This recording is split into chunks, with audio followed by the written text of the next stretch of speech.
సంవత్సరాల తరబడి ఎన్ని మందులు వాడినా మీ మోకాల నొప్పులు తగ్గట్లేదా? ప్రాణ పెయిన్ క్లినిక్ లో అత్యాధునిక చికిత్స. నమస్తే రమగారు. నమస్తే జీ. రమగారు, ఏదైనా ఒక పెద్ద స్టోరీ, పెద్ద కథ, రకరకాల మలుపులు, ట్విస్ట్లు, ఇంట్రెస్టింగ్లు చెప్తాం. పూర్వం గంగానదీ తీరంలో కనకతటం అనే ఒక రాజ్యం ఉండేది. దానికి కనకవర్షుడు అనే ఒక ప్రభు ఉండేవాడు. ఈయన సర్పం వాసుకి, అనంతుల్లో వాసుకి సర్పం లేరు, ఆ నాగరాజు యొక్క మనవడట. ఆహా. నాగరాజుకి భూలోకంలో పుట్టిన ఒక కుమారుడి యొక్క కొడుకు. ఇక్కడ రాజ్యం చేసేవాడు. ఆయన చాలా అందగాడట, ఎంత బాగుండేవాడు. అయితే ఒకసారి ఏమైందట, కోట బయట ఒక చిత్రకారుడు ఒక కాగితం అంటించాడు, ఒక మన ఫ్లెక్సీ లాంటిది పెట్టాడు. ఏంటంటే, నన్ను మించిన చిత్రకారుడు ఈ లోకంలో లేడు, ఈ చిత్రకారులను నన్ను జయించదలుచుకున్న వాళ్ళు పరీక్షించుకోవచ్చు అని. అయితే ఆ బయట ఉన్న సైనికులు, వాడు ఎవడో తెచ్చి ఒక ఫ్లెక్సీ పెట్టాడండి, ఇలా రాశాడు అనేసరికల్లా అతన్ని తీసుకురమ్మన్నారు. తీసుకురమ్మంటే రోలదేవుడు అతని పేరు, చిత్రకారుడి పేరు. అయితే రాజుని దర్శించగానే అతను ఏమన్నాడంటే, అయ్యా, అవజ్ఞతోటి కాదు, నేను మిమ్మల్ని దర్శించాలంటే నాకు సులువైన మార్గం ఇదే కనపడింది, అందుకని నేను ఇది ఇలా పెట్టాను, అంతేగాని ఇక్కడ మీ రాజ్యంలో ఉన్న చిత్రకారుల్ని ఛాలెంజ్ చేయటం నా ఉద్దేశం కాదని మర్యాదగా చక్కగా రాజుతో వినయంగా మాట్లాడాడు. మాట్లాడితే, సరే మీరు మంత్రులు వాళ్ళంతా ఏమన్నారంటే, నువ్వు చిత్రకారుడు అన్నావు కదా, మా రాజుగారి బొమ్మ వెయ్యి అనేసరికల్లా సరే సరంజామా అంతా అతను ఏదో సంచిలో కొన్ని తెచ్చుకున్నాడు. ఒక పెద్ద పటం పట్టుకొచ్చారు. రాజు చాలా అద్భుతమైన అందమైన వాడు, ఎంత బాగున్నాడో ఆయన, మన్మధుడిలాగా ఉంటాడు, చాలా పెద్ద పర్సనాలిటీ, చాలా అద్భుతమైన కళ్ళు, చాలా చక్కటి ముఖం, అసలు ఆయన ఓవరాల్గా చాలా అందం. మొత్తం పిక్చర్ వేశాడు. వేశాక మంత్రులు వాళ్ళు ఆశ్చర్యపోయారు. రాజుకి అసలు ఫోటో ట్రూ కాపీ లాగా ఉంది పిక్చర్, ఎంత బాగా చేసావు, చాలా బాగుంది. అయితే మరి రాజుగారు ఒక్కరే ఉంటే చిత్రంలో బాగుండలా, రాణుల్లో ఎవరో ఒక రాణిది ఒక బొమ్మ వేయమన్నారు. రాణిగారులందరినీ చూశాడు ఆయన, చిత్రకారుడు కదా, ఆయనకు ఆ సౌందర్యం ఆకర్షిస్తే వేస్తాడు బొమ్మ అనేసరికల్లా ఇతను ఏమన్నాడు, ఈ రాణుల్లో ఒక్కళ్ళు కూడా ఈయన పక్కన పెట్టడానికి సరైన వాళ్ళు కాదు, ఈయన సౌందర్యంతో వాళ్ళు పోటీ పడలేరు అసలు, మరి చాలా అందమైన వాళ్ళని పెట్టాలి అనేసరికల్లా ఓ మంత్రి గారు అన్నాడు, మరి ఎవరైనా ఒక అందగత్తి పెట్టమంటే వేయబోయి చూద్దాం అన్నాడు. అనేసరికల్లా అప్పుడు ఇతను ఏం చెప్పాడంటే, ఒక అమ్మాయి పటం తీసి చూపించాడు. ఆ అమ్మాయి ఎవరంటే, విదర్భ రాజ్యంలో కుండినం అనే ఒక నగరం ఉంది, దానికి దేవశక్తి అనే రాజుగారు ఉన్నాడు. ఆయనకి మదన సుందరి అనే ఒక కూతురు ఉంది. మదన సుందరి, ఆ కూతురుది ఈ పిక్చర్. నేను ఇంతకుముందు ఆ రాజ్యానికి వెళ్ళినప్పుడు ఆ రాజుగారి దగ్గర చాలా పిక్చర్స్ వేసినప్పుడు అమ్మాయి చాలా సౌందర్యవతి, ఆమెకు తగిన వరుణ్ణి చూడాలనుకుంటున్నామని రాజుగారు చెప్పారు. అయితే ఒక రోజున ఆమె నన్ను కబురు చేసి పిలిపించింది. ఆవిడ విరహావస్థలో ఉంది, ఒక వ్యక్తిని ఎవరినో తలుచుకుంటూ చాలా బాధపడుతోంది. అప్పుడు ఆవిడ ఒక చిన్న పట్టణం ఇచ్చి, ఈయన్ని చక్కగా మంచిగా వేసిపెట్టు ఈ పిక్చర్ నంది, నేను ఆ బొమ్మ వేశాను, ఆ వేసిన బొమ్మ ఈ రాజుగారిది, ఓహో, ఈ కనకవర్షుడిది. ఆమెకి పెళ్లి కుమారుల ఇంట్లో ఈ ఫోటో వచ్చింది, ఆ ఫోటో నచ్చింది ఆవిడికి అని చెప్పి, అప్పుడు ఆ పిక్చర్తో పాటుగా, ఆ చిత్రంతో పాటుగా నేను ఈ మదన సుందరి పిక్చర్ కూడా వేశానని ఇది చూపించాడు. ఆమె ఎంత సౌందర్యవతో, అప్సరస దిగొచ్చినట్టుగా ఉంది. సరే వీళ్ళు ఏమనుకున్నారు, బాగుంది కదా,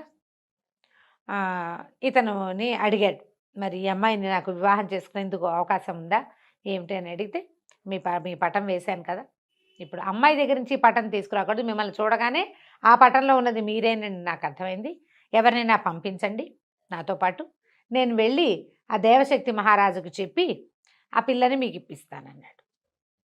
బాగుంది. సరే, రాజుగారికి అప్పటికే కొంతమంది భార్యలు ఉన్నారు, వాళ్ళెవరు మహాసౌందర్యవతులు కాదు, బాగుంటారు అందరూ, కానీ రాజుకు తగినంత పరమాద్భుత సౌందర్యవతులు కారు. సరే, రోళదేవుడికి వెళ్ళి తనతో పాటు ఇద్దరు పరివ్రాజకులను ఎవరినో సహాయం తీసుకుని వెళ్ళి ఆ రాజుగారి దగ్గరికి వెళ్ళాడు, విదర్భ రాజ్యానికి, దేశానికి వెళ్తే రాజుకి చెప్పాడు, ఇట్లా ఫలానా రాజుగారు, నేను పేరు కనకవర్షుడు, నేను ఇట్లా వాసుకి మనవడు, మరి ఇలా కనకతటం అని చాలా పెద్ద రాజ్యం, చాలా సౌందర్యవంతుడు, రాణులు ఉన్నప్పటికీ మీ అమ్మాయిని మహాదేవిని చేయడానికి సిద్ధంగా ఉన్నాడు, ఆయనకు అనురూపమైన సౌందర్యవతి కాబట్టి చూడండి అని చెప్పేసరికి ఆయన అన్ని విచారించుకుని సరే మా పిల్ల నుంచి పెళ్లి చేస్తామని మళ్ళా కబురు చేశారు. మన కనకవర్షుడు పోయి అక్కడికి వెళ్ళి చక్కగా భార్యని ఆవిడని పెళ్లి చేసుకుని తెచ్చుకున్నాడు. కొద్ది రోజులు 10 రోజులు అక్కడ ఉన్నారు. వివాహం అయిన తర్వాత ఆమెతో ఎంత బాగానో ఉండేవాడు. చాలా కాలం కలిసి ఉన్నారు. ఇంతమంది రాణులు ఉన్నారు, 6 మంది, ఎవరికి పిల్లలు కలగల ఇప్పటిదాకా. కొత్తగా వచ్చిన సౌందర్యవతి ఈవిడికి మదన మంజరికి కూడా, మదన సుందరికి కూడా సంతానం లేదు. అయితే ఒకసారి ఏమైందంటే వీళ్ళంతా ఎక్కడో ఈ శరదృతువులో కార్తీక మాసానికి కొంచెం ముందు, శరదృతువు అంటే ఈ ఆశ్వయుజ మాసంలో పెద్ద తోటకి విహారానికి వెళ్ళారు రాణులందరితో కలిసి.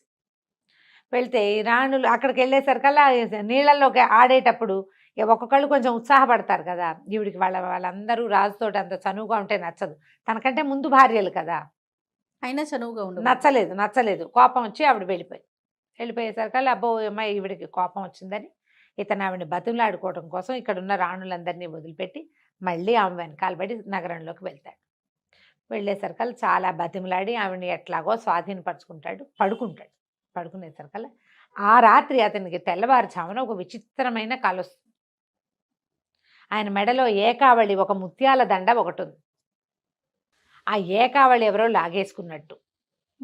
అక్కడి నుంచి మన ఇది ఉంటుంది కదా, శిరోరత్నాన్ని ఏమంటారు మనం, దేన్ని అంటారు, చూడామణి, ఇక్కడ పెట్టుకుంటారు మణి. ఆ చూడామణి కూడా పోయినట్టు. అవి రెండు ఎవరో లాగేసుకున్నారు. అక్కడి నుంచి ఎంత బోల్డన్ని ముఖాలు, బోల్డన్ని జంతువుల అవయవాలు ధరించి ఉన్నటువంటి భేతాళుడితోటి తను యుద్ధం చేస్తున్నట్టు కలొచ్చింది. కన్ను మూసినా తెరిచినా అలాగే ఉంది. చాలాసేపటి వరకు అందులోంచి బయటికి రాలేకపోయాడు. తెల్లవారిన తర్వాత చూస్తే మెళ్ళో ఏకావళి ఉంది. తడువుకుని చూశాడు. ఇక్కడ చూడమని ఇట్లా బిగించి ముడిలాగా వేస్తారు, అది అక్కడే ఉంది, పోలేదు. అంటే కలేనమాట. అప్పుడు ఏం చేశాడు, ఇంకా కార్తాంతికుల్ని పిలిచాడు. వీళ్ళు ఇలా ఏమిటి, ఇలా జరిగింది, ఇలా వచ్చిందంటే ఆయన చాలా లెక్కలు వేసి భేతాళుడు మన చూడామణి ఏకావళి రెండు పోవటము అని అలాంటివి కళ వచ్చిందంటే ఇవి ఎవరో తీసినట్టంటే మీకు సంతానం, మీ అబ్బాయి కుమారుడు, భార్యతోటి కుమారుడితోటి వియోగం సంభవించబోతోంది మీకు. తర్వాత భేతాళుడితోటి యుద్ధం అంటే ఏదో శాపం రాబోతోంది మీకు అనేసరికి ఈయన ఆశ్చర్యపడి, భార్యలు ఉన్నారు కానీ కుమారులేరి అంటే కుమారుడు కలగబోతాడనమాట. తనకి కుమారుడు తప్పిపోతాడు అంటే, లేని కుమారుడు ఎక్కడి నుంచి తప్పిపోతాడంటే కుమారుడు ఉండాలి. సరే ఇలా ఆలోచించుకున్నాడు. ఆయన ఏకాంతంగా పడుకున్నాడు. ఏం చేయాలో తోచట్లేదు, చాలా దిగులుగా ఉంది. అప్పుడు ఆయనకి తట్టింది, నాకు చాలా వయసు వచ్చింది, ముందు వివాహాలు అయ్యి చాన్నాళ్ళయింది, కొత్తగా ఆయన వివాహం కూడా 1-2 ఏళ్ళు దాటిపోయింది, ఇంకా భార్యా వ్యామోహం తగ్గలేదు, సంతానం లేదు, ఏం చేయాలి సంతానం కోసం ఆలోచిస్తుంటే ఒక్క మెరుపులాగా ఒక కదలిక కనపడింది. ఒక ఆవిడ వచ్చింది. ఈవిడ నాయన జయం కలుగా కానీ దీవించింది. ఈవిడ ఎవరట, వాసుకి యొక్క కుమార్తె, ఈయనకి మేనత్త. ఆమె పేరు రత్నప్రభ. నువ్వేం దిగులు పడదు, నువ్వు ఇలా తలుచుకుంటున్నావు, నీ రక్షణ కోసం నా తండ్రి నన్ను ఎప్పుడూ చెప్పాడు, మా వాడు దిగులుగా ఉన్నప్పుడు, చింతాక్రాంతుడుగా ఉన్నప్పుడు చూడమని. ఇప్పటికి వచ్చింది నీకు ఆ అవస్థ, నీకోసం వచ్చాను. నీకు సంతానం కలగాలంటే కుమారస్వామిని ప్రార్థించాలి. ఈ కుమారస్వామిని ప్రార్థించడం అంటే చాలా కష్టం. ఆ అరణ్యంలోకి వెళ్ళిపోవాలి. నైమిషారణ్యమో ఏదో ఒక వింధ్యాటవిలోకి వెళ్తే కుమారుడిని ప్రార్థించేటప్పుడు ఆయన ఏం చేస్తాడు, కుమారస్వామి కుమారధార అంటారట, పెద్దగా ఫోర్స్గా నెత్తి మీద నీళ్లు పడతాయట కుమారస్వామి అనుగ్రహించేటప్పుడు. ఇక్కడ 2-3 కథల్లో ఇది చెప్తారు, కథా చరిత్సాకరంలో. ఆ ధారని మామూలు సామాన్య మానవుడు సహించలేడు. ఆకాశం నుంచి పడతాయి నెత్తి మీద నీళ్లు. ఏదైనా అసలు షవర్ లాంటివి సడన్గా పడితేనే హడిలిపోతాం. జలపాతాల కింద తలుంచడం చాలా టెన్షన్గా ఉంటుంది. ఆ కుమారధారని తట్టుకోవాలి, తపస్సుకి కూడా కష్టం. కాబట్టి నేనేం చేస్తానంటే నీ శరీరంలో చొచ్చి ఉంటాను, ఎందుకంటే నాగులు కామరూపులు నీ శరీరంలో ఉంటా, నువ్వు అడవిలో కష్టాన్ని అనుభవించగలుగుతావు, నేనున్నాను కాబట్టి నా శక్తి వల్ల. కుమారధారని కూడా సహించగలుగుతావు, కుమారస్వామిని ఒక కుమారుణ్ణి ఇవ్వమని కోరుకో, నీకు పుత్ర సంతానం కలుగుతుంది అని చెప్పేసరికి ఈయన వెంటనే సరే అనుకుని సంతానం కోసం తన తపస్సుకు వెళ్తున్నానని చెప్పి తన రాజ్యాన్ని భార్యలని అన్ని మంత్రులు బాగా కట్టుదిట్టం చేసి మంత్రుల చేతిలో పెట్టి కాలినడకన వింధ్యాటవికి బయలుదేరాడు. అటవీ మార్గంలో చాలా కష్టము, ఇబ్బంది సబ్బంది చాలా ఉన్నాయి. అయితే శరీరంలో చొచ్చి ఉన్నటువంటి ఆ నాగ శక్తి వల్ల ఆయనకి ఏమి ఇబ్బంది కలగల. అలాగే వెళ్ళిపోయాడు. వెళ్ళాడు, అక్కడి నుంచి అఖండంగా తపస్సు చేయటం మొదలుపెట్టాడు. తపస్సు సిద్ధించేసరికల్లా ధార పడుతుంది. కుమారధార నెత్తి మీద పడ్డం మొదలుపెట్టింది. పైనుంచి నీళ్లు పడిపోతున్నాయి. అయితే ఈ లోపల ఉన్న నాగుల యొక్క సహన శక్తి వల్ల పడగలు బలంగా ఉంటాయి కదా, ఆ దీనివల్ల ఇతను అలా నిలబడి ఆ శక్తి ఆ నీటిని తట్టుకున్నాడు. కుమారస్వామి విపరీతమైన పరీక్షలకి గురి చేస్తాడని చెప్తారు. ఈ కథల్లో అట్లా కనపడుతుంది అనమాట. తన అన్నయ్య అయినటువంటి గజాననుని ప్రోత్సహించాడు, వీడిని టెస్ట్ చేయమని భక్తుడు. చేయమంటే ఈ తపస్సు చేసుకుంటున్న వాడి దగ్గరికి పెద్ద మహానాగం ఒకటి, ఒక పెద్ద సర్పం ఫూత్కారం చేస్తూ వచ్చింది. ఈయన సర్పానికి కూడా భయపడలే, ఎందుకంటే లోపల సామాన్య మానవుడే అయితే భయపడతాడు. అవును, మనం ఒక తల పామును చూసి ఉలిక్కి పడతాం, 10 తలల శేషుణ్ణి చూస్తే హడిలిపోతాం కదా. కానీ అతను హడలలా లోపల ఉన్న నాగశక్తి వల్ల. అక్కడి నుంచి వినాయకుడు పరీక్షని పెంచి తానే స్వయంగా గజరూపాన్ని దాల్చి ఎదురు రొమ్ములో కుమ్మేసేట. అయినా సరే తగ్గలేదు. నేను వెనక్కి వెళ్ళక తనకి పరీక్షలు సంభవిస్తున్నాయని తెలుసుకుని నన్ను కరుణించమని వినాయకుడిని కూడా ప్రార్థించాడు. దాంతో వీడు గట్టి భక్తుడేనని సర్టిఫికెట్ ఇచ్చేసి వినాయకుడు వెళ్ళిపోయాడు. కుమారస్వామి చాలా సంతోషంగా ప్రత్యక్షమయ్యాడు. కుమారుడు అంటే బాలుడు కదా, బ్రహ్మచారి. నేను ఆ బ్రహ్మచారి స్వరూపంలో ప్రత్యక్షమై, ఏమిటి నాయనా నీ కోరిక అంటే, నాకు ఇట్లా చాలామంది భార్యలు ఉన్నారు, కుమారుడిని ప్రసాదించు, నా రాజ్యానికి ఉత్తరాధికారి లేడు అని ప్రార్థించాడు. ప్రార్థిస్తే తప్పకుండా నా దయ వల్ల నీకు కుమారుడు కలుగుతాడు అని చెప్పి వెళ్ళిరమ్మన్నాడు. వెళ్ళిరమ్మంటూ కుమారస్వామి ఏమన్నాడు, ఆయన ఆ వింధ్యాటవిలో ఒక దేవాలయంలో ఉంటాడు, లోపల ఉన్నాడు ఒక భవనంలో. లోపలికి వెళ్తూ గర్భంలోకి ప్రవేశించు, ప్రసాదం తీసుకెళ్దుగానని చెప్పాడు, గర్భగుడిలోకి. సరే ఇతను ఏం చేశాడు, అలాగేనని ఎప్పటి నుంచో తపస్సులో ఉన్నాడు కదా, కాళ్ళు చేతులు మొహం కడుక్కుని దేవాలయ ప్రవేశం, ఆ గర్భాలయ ప్రవేశం చేయబోయాడు. అయితే ఈయన శరీరంలో దాగి ఉన్నటువంటి నాగశక్తి స్త్రీ కదా, ఆవిడ ఇలా కుమారస్వామి ఎదురుపడడానికి భయం. ఆ గర్భంలోకి వెళ్ళటము అంటే ఆయనకి ఎదురుపడాల్సి వస్తుందని ఆమె తొలగిపోయిందట, పక్కకి వెళ్ళిపోయింది. రత్నప్రభ వెళ్ళిపోయేసరికల్లా ఈ సామాన్యంగా మానవీ శక్తితోటే గర్భాలయ ప్రవేశం చేశాడు కనకవర్షుడు. లోపలికి వచ్చినటువంటి వాడు ఇందాక తను చూసినటువంటి ప్రచండ భక్తుడుగా కాకుండా సామాన్య మానవుడిగా తెలిసాడు కుమారస్వామికి. ఆయనకి వెంటనే వీడు ఏం చేసి తనని ఇంప్రెస్ చేశాడో అర్థమైపోయింది. ఆయన లోపలున్న నాగశక్తిని అప్పుడు ఆయన చూడలా, ఇప్పుడు చూసేశాడు. చూసేసి, నువ్వు కపటం చేసావు కాబట్టి, ఏ కోరికతోటి నువ్వు నా దగ్గరికి వచ్చావో ఆ కుమారుడు ఏ మహాదేవి యందు నీకు సంతానం కలుగుతుందో ఆమె నీకు దూరం అయిపోతారు అని శాపం ఇచ్చాడు. ఇచ్చేసరికల్లా ఇతను భయపడి పాదాలు పట్టుకున్నాడు, నన్ను రక్షించు, కరుణించు, ఇట్లా ఆవిడ నా మేనత్తే, నాకు ఇలా సహాయం చేసింది అని చాలా బతిమలాడాడు. బతిమలాడితే ఆయన ఏమన్నాడు, సంవత్సరం పాటు వియోగం తప్పదు, భార్యా వియోగం పుత్ర వియోగం తప్పవు, అయితే ఏడాదికి పరిమితం చేస్తున్నా, 3 మరణగండాలు తప్పించుకుంటేనే నువ్వు వాళ్ళని చేరగలుగుతావు అని చెప్పాడు. ఇది ఇప్పుడు ఏకావళి చూడామణి పోయినాయి. ఏకావళి అంటే భార్య, చూడామణి అంటే కొడుకు, వీళ్ళు మిస్ అయిపోతారు. బేతాళుడితో యుద్ధం చేస్తున్నట్టదేమో ఇలా 3 మరణగండాలు. ఇంకేం చేస్తాడు, పరమ దుఃఖంతో బయటకు వచ్చాడు. సంతానం కలుగుతుంది, కానీ భార్య కుమారుడు ఏమవుతారో, కుమారస్వామి చెప్పిన మాట తప్పుతుందా, దుఃఖంతో ఇంటికి వచ్చాడు. కానీ కొంతకాలానికి ఈ మహాదేవి అయినటువంటి అమ్మాయి మన మదన సుందరి గర్భవతి అయింది. ఎంతో సంతోషంగా పురజనులంతా కలిసి ఆవిడకి సీమంతాలు ఉత్సవాలు అన్నీ జరిపించారు. పుట్టింటి వాళ్ళు వచ్చారు, సవతులంతా సంతోషించారు. రాజ్యానికి ఉత్తరాధికారి వస్తున్నాడని పరమ సంతోషంగా ఉన్నారు. సరే గర్భవతి అయింది, నెలలు నిండినాయి, చక్కటి పిల్లవాడు పుట్టాడు. ఈ పిల్లాడి పుట్టిన తర్వాత 5 రోజులు గడిచింది. 6వ నాటి సాయంకాలం పిల్లవాడికి పాలిస్తోంది ఈవిడే. ఒక తటిల్లతలాగా ఒక స్త్రీ లోపలికి వచ్చింది. రావటం ఏమిటి, ఆ తల్లి ఒళ్ళో ఉన్న పిల్లాడిని లాగేసుకుంది, పరిగెత్తింది. మరి చెప్పాడు కదా ఆయన వెళ్ళిపోతుందని. పరిగెత్తేసరికల్లా అమ్మో నా పిల్లాడు, నా వదిలిపెట్టు నా పుత్రుడని ఆవిడ కూడా వెంటపడేసరికి పరిగెడుతుంటే అందరూ చూస్తూనే ఉన్నారు. ప్రచండ వేగంతో పరిగెత్తేస్తున్న ఒక ఆవిడ, అవెవరో తెలీదు, పిల్లాడిని ఎత్తుకు పరిగెడుతోంది. రాణిగారు ఆ వెనకాల పరిగెడుతోంది. ఆవిడ పరిగెత్తుకుంటూ వెళ్ళి కమలాలతో నిండిన ఒక పెద్ద చెరువులో పిల్లవాడితో సహా దూకేసేసరికల్లా రాణిగారు ఆవేగంతో, మామూలుగా పరిగెత్తలేదనుకో, చూస్తోందనుకో, నా పిల్లాడని గట్టు మీద నుంచునేను.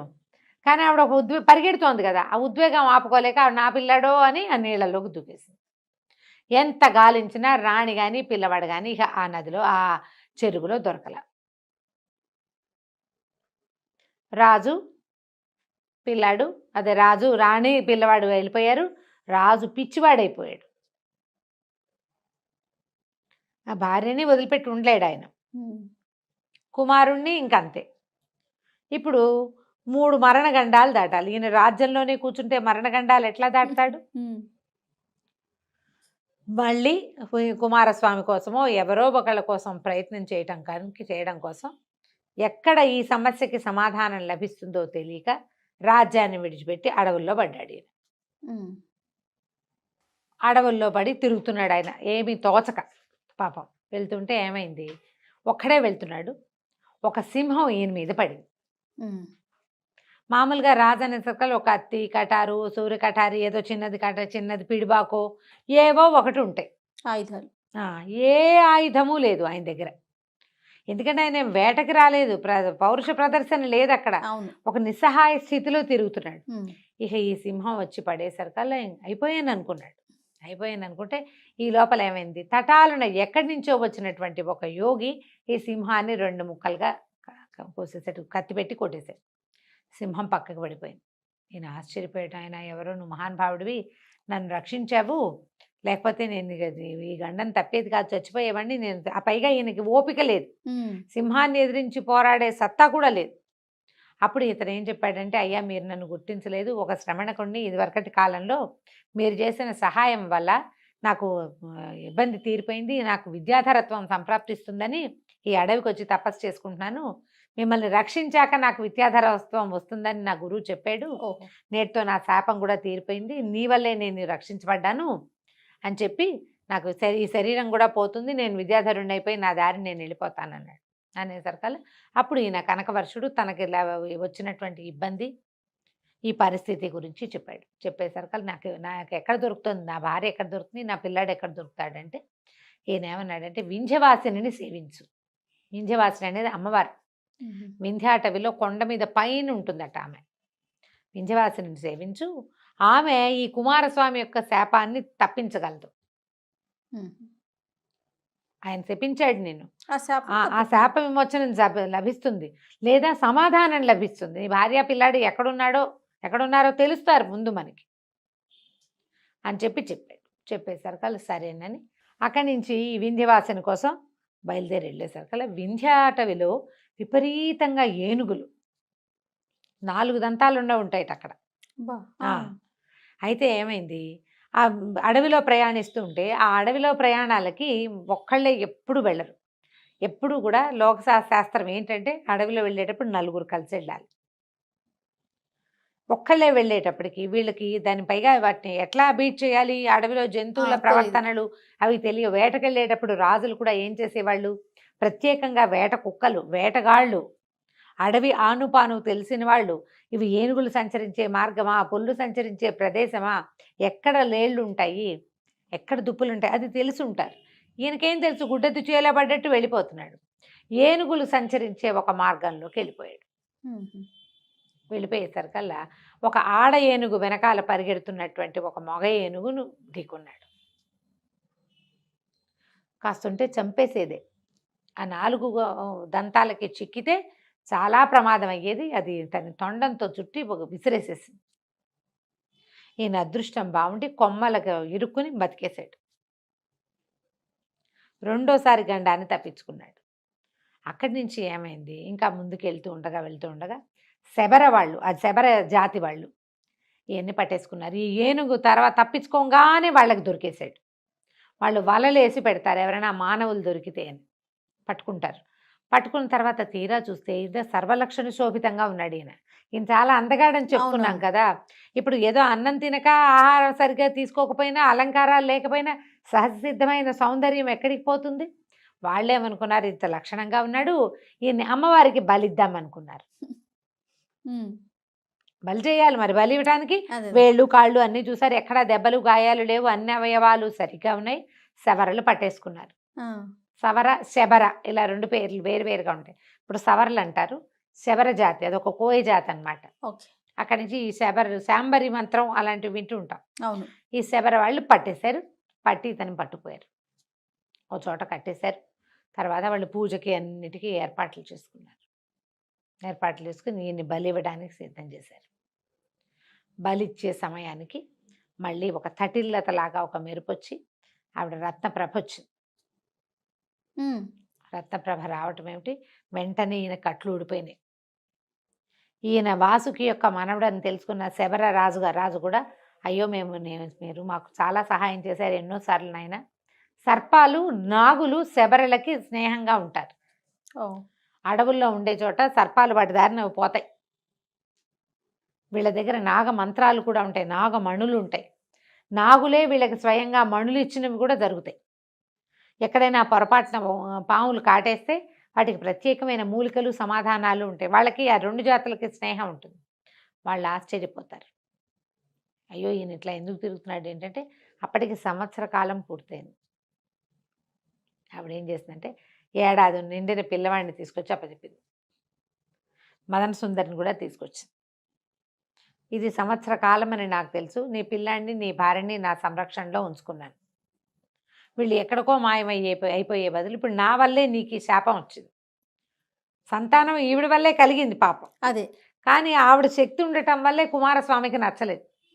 మనిషి తన తపోబలంతో తనని జయించాలని కోరుకుంటాడు భగవంతుడు. దానికి దైవశక్తి తోడవకూడదు. మానవుడు తన భక్తితోటే సాధించాలి. దాంతో మళ్ళీ భార్యని కుమారుణ్ణి ఈయనకు అప్పచెప్పింది. ఈయన వాళ్ళిద్దరిని తీసుకుని పరమ సంతోషంతో మళ్ళీ తన ఊరికి చేరుకున్నాడు. కనుక వర్షుడు చక్కగా కుమారుడికి చక్కగా ఇంకేదో వర్షుడు పెట్టారు, ఏం పెట్టాడో గుర్తులేదు, ఏంటో మర్చిపోయాను, స్వర్ణవర్షుడు అలాంటిది ఏదో ఒక పేరు పెట్టి పిల్లని పెంచుకున్నాడు. ఆ తర్వాత మిగిలిన రాణులకు కూడా సంతానం కలిగింది. తర్వాత కాలంలో ఆయన చాలా సుఖంగా సంతోషంగా ఉన్నాడు. ఏడాది పాటు ఆయనకు వచ్చినటువంటి ఈ శాపాన్ని తన మేనత్త సహాయంతో గడిపేసుకున్నాడు. 3 గండాలు జయించాక భార్యా కుమారుడు లభించారు. కథ కంచికి మనం ఇంటికి. నమస్తే.